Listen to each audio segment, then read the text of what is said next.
बेलाउरे training चलिरहेको रहेछ। So hello and नमस्ते एभ्रिवान, गुड मर्निङ सबैजनालाई। सो स्वागत छ मेरो न्यू ब्लगमा तपाईँहरूलाई होइन। म चाहिँ आज जान लागेको छु पोखरातिर। तपाईँहरूलाई म मेरो अपडेट गराउने नै छु। अब बाटोतिर भेट्ने छु है त।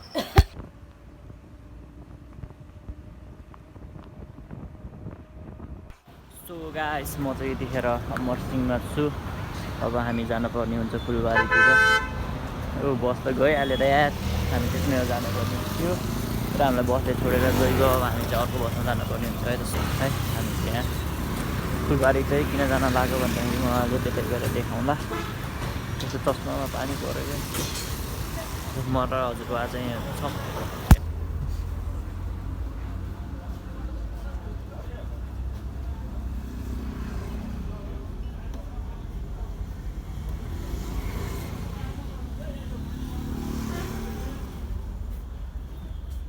म चाहिँ यहाँ पोखराको सैनिक अस्पतालमा छु। अहिले धेरै बोल्न नमिल्ला, भिडियो गर्न मिल्दैन, मैले पर्मिसन लिएको छैन। त्यही भएर चाहिँ म बाहिर गएर भेट्छु है त साथीहरू।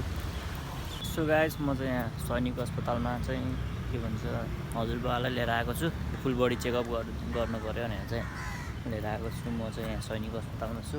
मलाई भित्र चाहिँ भिडियो गराएन किनभन्दाखेरि मैले पर्मिसन लिएको छैन। फेरि केही भिडियो गर्न मिल्ने कि नमिल्ने त्यो थाहा। यो अस्पताल चाहिँ हेर्न सक्नुहुन्छ। अब हामी चाहिँ 1 बजीसम्म यहीँ बस्नुपर्ने हुन्छ किनभने आँखा सम्बन्धी डक्टर चाहिँ 1 बजी आउने अरे। त्यही भएर हामी 1 बजीसम्म चाहिँ यहीँ रहन्छौँ है त। दाढी काटिदिएको कस्तो निब्बा देखिरहेको क्या, सवडा भइरहेको क्या। दाढी काटिदिएको छ टान्नेको। खानासाना खाएको छैन अहिलेसम्म। अब खाना पनि अब दिउँसो 1 बजीतिर होला खाने। सो त्यसो पानी परिरहेछ, मौसम अलिक गतिलो छैन। बिहानैबाट झरी परिरहेछ कि आज चाहिँ। पोखराको मौसम यस्तै हो, कहिले घाम कहिले झरी। त्यही भएर तपाईँहरू चाहिँ छाता लिएर हिँड्नु होला। मेरो पनि छाता छ झोलामा। अनि हजुरबा चाहिँ भित्र हुनुहुन्छ, म चाहिँ अनि बाहिर आएको यसो भिडियो गराउनको लागि। जस अब छोटो हुने नि तपाईँलाई यसो भिडियो राखिदिउँ भनेर। एकछिनपछि बाहिर जान्छु अनि बाहिरतिर भेटौँ है त। सो साथीहरू, म यतिखेर बाहिर आएको छु होइन। बाहिरको वातावरण हेरिदिनु यस्तो होइन। यस्तो गाडीहरू हिँड्दैछ मस्त चलाउँदा। पानी परेर ठिस भइरहेको छ।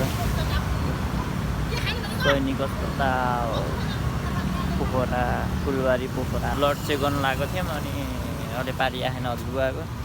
त्यही भएर चाहिँ अब फेरि ब्लडको रिपोर्ट आउन लास्ट टाइम लाग्छ नि त। अनि त्यही भएर ब्लड चेक गरेर इसिजी के जाति गर्नुपर्ने हुन्छ। हामी चाहिँ त्यो गर्न चाहिँ पहिला ब्लड चेक गरौँ अनि त्यसपछि गरौँ भनेर चाहिँ हामी ब्लड चेक गर्ने ठाउँमा गएर बसेका छौँ।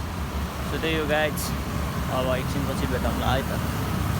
सो गाइज, म चाहिँ यतिखेर बाहिर डुलिरहेको छु। कति भित्र मात्रै बस्दा झ्याल आइसक्यो मलाई त कुर्दा है। अनि त्यही भएर म यसो बाहिर घुम्न आएको। फेरि यस्तो पब्लिकमा भ्लग गर्ने लास्ट डे ठिस लाग्ने कि। अनि त्यही भएर तर मलाई यहाँ बाल छैन, कसैले मलाई चिन्दैन होइन। सो म चाहिँ अब भित्र जानुपर्ने हुन्छ किन भन्दाखेरि हजुरबाको पालि आइसक्यो होला। सो म चाहिँ भित्र गएँ त बाई गाइज, अलिक एकछिनपछि भेटौँला। सो मलाई फेरि भित्र बस्न झ्याउ लाग्यो। म फेरि बाहिर निक्लिएँ। अब जानु पऱ्यो बाहिर। फेरि यसो हावा खाएर आउनु पऱ्यो कि। जानु पऱ्यो यार बाहिरतिर डुल्नलाई। पानी पर्ला जस्तो भएको थियो। अहिले त घाम लाग्यो, फेरि अब गर्मी हुन थाल्यो। अब म जानु पऱ्यो पारीतिर। गाडी आएको सो म चाहिँ लाग्दै पारीभित्रतिर। तर पनि गाडी आइरहेको फेरि। अब 1 बज्न लाग्यो। अब 1 बजेपछि टक्क आँखाको डाक्टर आएपछि भेटघाट गरेर समस्याको समाधान गरेर हामी लाग्नुपर्छ है त घर। इसिजी है के जाति गरिसकियो। अनि अब गरिसकेर इसिजी गरिसकेर चाहिँ अब हामी हजुरबा चाहिँ अब मेडिसिन लिनको लागि लाइनमा बस्नु भयो। म चाहिँ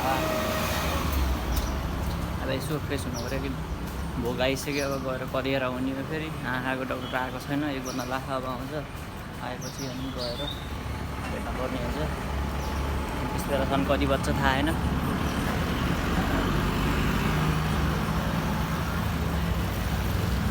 ल है त साथीहरू, म अब फेरि भित्र जान्छु।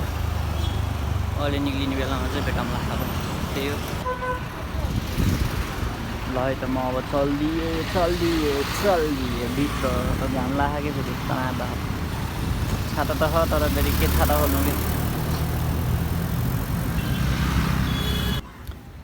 आजको काम सकियो। अब भोलि बाँकी भयो। अब भोलि पनि आउनुपर्ने भयो। अब भोलि एकदिन आँखाको लागि आउनुपर्ने भयो। अनि त्यही भएर अब हामी चाहिँ घर जान्छौँ। So thanks for watching this video and don't forget to like, share, subscribe है त गाइज।